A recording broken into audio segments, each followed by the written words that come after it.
દશામાનું વ્રત. આ વ્રત અષાઢ વદ અમાસથી શરૂ થાય છે. આ દિવસે પ્રાતઃકાળે સ્નાન કરી ધૂપ દીવો કરી શ્રદ્ધાપૂર્વક દશામાની કથા સાંભળવી, 10 દિવસ સુધી નકરોડા ઉપવાસ કરવા, માટીની સાંઢણી બનાવી તેનું પૂજન કરવું અને 10મા દિવસે એ સાંઢણીને નદીમાં પધરાવી 5 અથવા 10 વર્ષ પૂરા થયે આ વ્રતનું ઉજવણું કરવું. ઉજવણામાં યથાશક્તિ સોનું, ચાંદી કે પંચધાતુની સાંઢણી બનાવરાવી બ્રાહ્મણને દાનમાં આપવી.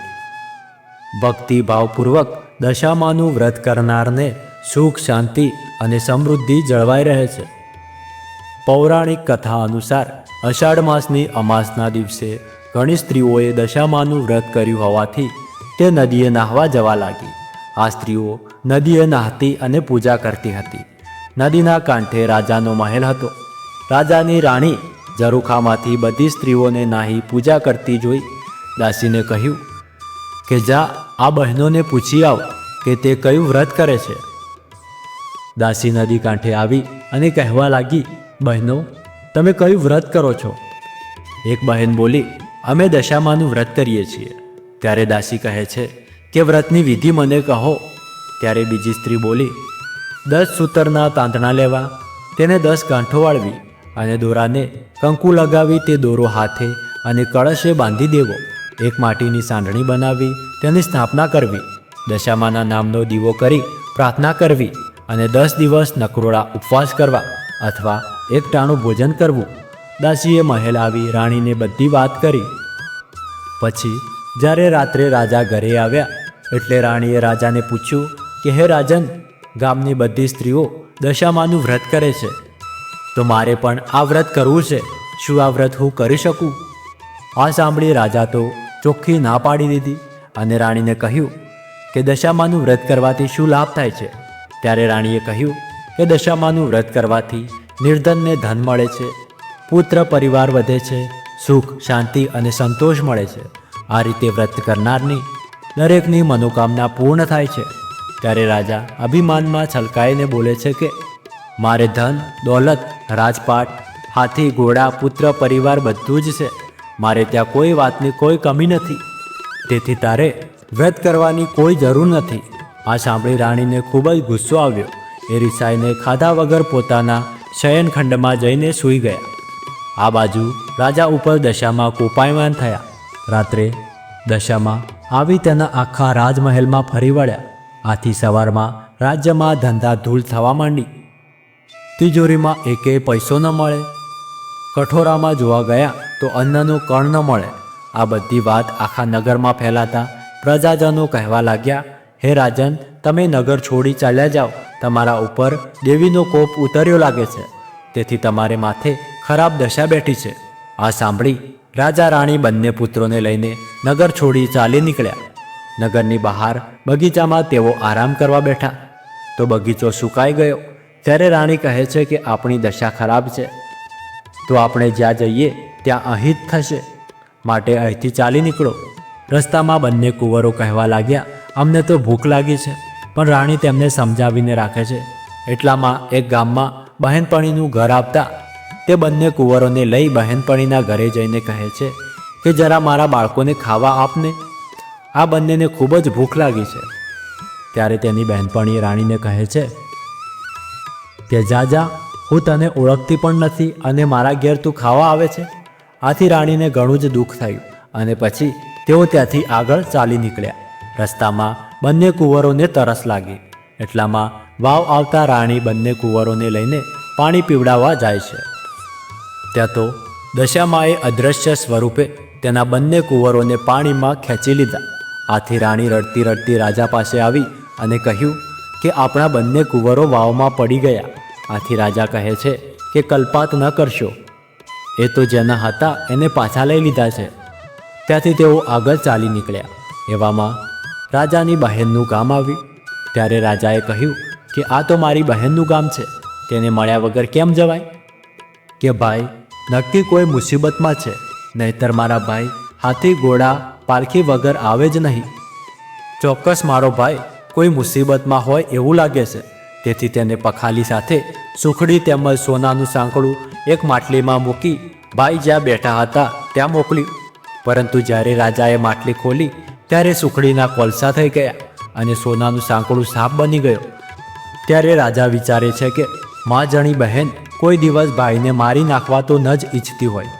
તેથી રાજાએ માટલી ત્યાં જ જમીનમાં દાટી અને આગળ ચાલી નીકળ્યા. આગળ જતાં એક નદીના કાંઠે એક ખેડૂતના વાડામાં ખૂબ જ તરબૂચા હતા. રાણીએ કહ્યું કે ભાઈ અમને એક તરબૂચ ખાવા આપો તો સારું. ખેડૂતને દયા આવતા તેણે રાણીને તરબૂચ આપ્યું. પણ રાજા રાણીને સૂર્ય આથમ્યા પછી જ જમવાનો નિયમ હોવાથી તેઓ તરબૂચને ત્યાં જ મૂકીને સૂઈ ગયા. ત્યાં તો બાજુના ગામમાં રાજાના કુંવર રિસાઈને નાસી ગયો હતો. તેથી તેના સૈનિકો કુંવરને ખોલતા ખોલતા ત્યાં આવ્યા. હવે રાજા રાણી પોતાની બાજુમાં જે તરબૂચ મૂકીને સૂતા હતા તે દશામાના પ્રતાપે ખોવાયેલા કુંવરનું મસ્તક બની ગયું. તે જોતા સૈનિકો રાજા રાણીને અપરાધી ગણીને ખૂબ જ માર માર્યો. પછી તેમને દોરડાથી બાંધી પોતાના રાજા પાસે રાજમહેલમાં લઈ ગયા. પછી ત્યાંના રાજા પોતાના કુંવરનું મસ્તક જોઈ ખૂબ જ ગુસ્સે થઈ ગયા અને બંનેને પોતાના પુત્રના હત્યારા ગણીને જેલમાં પૂરી દીધા. આવી રીતે દશામાના વ્રતનું અપમાન કરવાથી મહેલમાં રહેનારા જેલમાં રહેવા લાગ્યા. એમ કરતાં કરતાં બીજા વર્ષે શ્રાવણ માસ આવતા રાણીના મનમાં થયું કે મારા પતિએ દશામાના વ્રતનું અપમાન કર્યું હતું, તેથી માતાજી રિસાણા છે અને અમારી આવી દશા થઈ છે. માટે રાણીએ દશામાનું વ્રત કરવાનો નિશ્ચય કર્યો. રાણીએ દશામાનું વ્રત ખૂબ જ શ્રદ્ધાપૂર્વક કર્યું અને જેલના ઉપરી ખૂબ જ દયાળુ હોવાથી તેની પાસે વ્રતનું ઉજવણું કરવાની બધી જ સામગ્રી મંગાવી અને સગવડતા પણ કરાવી. ઉપરીને રાણી ઉપર દયા આવવાથી તેનું કામ કરી આપ્યું. વ્રતના જ ઉજવણા વખતે 6 મુઠ્ઠી ઘઉં ભરડાવી તેની લાપસી બનાવી સર્વને પ્રસાદી આપી અને પોતે પણ પ્રસાદ લીધો. પછી માતાજીની સાંઢણીને નદીમાં પધરાવી આ પ્રસાદ રાજાએ પણ ખાધો હતો. તેથી દશામાએ તેમની દશા પલટાવી નાખવાનો વિચાર કર્યો. પછી રાજાને દશામાં સ્વપ્નમાં આવ્યા અને કહ્યું, હે રાજા, જેમને તે જેલમાં પૂર્યા છે તે તારા કરતાં મોટા રાજ્યનો રાજા છે.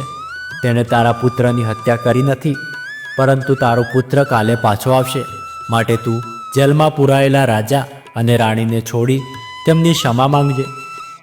જો તું આ વાત સાચી નહીં માને તો જેવી તેમની દશા થઈ છે તેવી તારી પણ દશા થશે. એમ કહી માતાજી અંતર ધ્યાન થઈ ગયા. રાજાને પછી ઊંઘ આવી નહીં. તેથી તેણે સવારે વહેલા ઉઠીને પોતાના સ્વપ્નની વાત સર્વને કહી સંભળાવી. એટલામાં રાજકુંવર પણ માની કૃપાથી પાછો આવ્યો. રાજાએ ખાતરી કરવા પેલું કુંવરનું માથું જોયું તો તે તરબૂચ નીકળ્યું. પોતાનું સ્વપ્ન સાચું લાગ્યું, તેથી તે પોતે જ જેલમાં જઈ રાજા રાણીને છોડી તેમના પગમાં પડી તેમની ક્ષમા માગી. તેમને રાજમહેલમાં લાવીને તેનો સારો સત્કાર આદર કર્યો અને પછી સર્વ હકીકત કહી. આથી રાજા રાણીએ તે રાજાની રજા માંગી. રાજાએ હર્ષ સાથે હાથી, ઘોડા, રથ, નોકર, ચાકર વગેરે આપ્યું. રાજા રાણી ત્યાંથી રથમાં નીકળ્યા. પોતાના રાજ્યમાં આવતા રસ્તામાં રાજાની બહેનનું ઘર આવ્યું. રાજા વિચારે છે કે લાવ હવે માટલું કાઢી લઉં. માટલું કાઢીને જોયું તો સરસ સુખડી અને સોનાનું સાંકળું જોયું. માટલું રથમાં મૂકી ચાલી નીકળ્યા. તેમ કરતાં તેઓ જે વાવ પાસે પાણી પીવા ગયા હતા ત્યાં આવ્યા. ત્યાં દશામાએ વિચાર કર્યો કે બંને બાળકો તો લીધા તો ખરા, પણ હવે આપવા કેવી રીતે?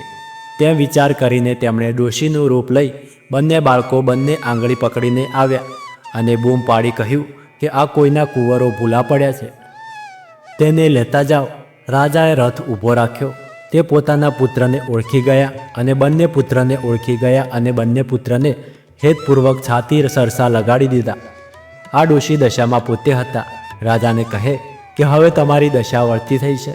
તમે તમારા રાણીને અભિમાનમાં છલકાઈને દશામાના વ્રત વિશે ગમે તેમ બોલ્યા હતા, તેથી તમારી દશા કઠણ બની ગઈ હતી.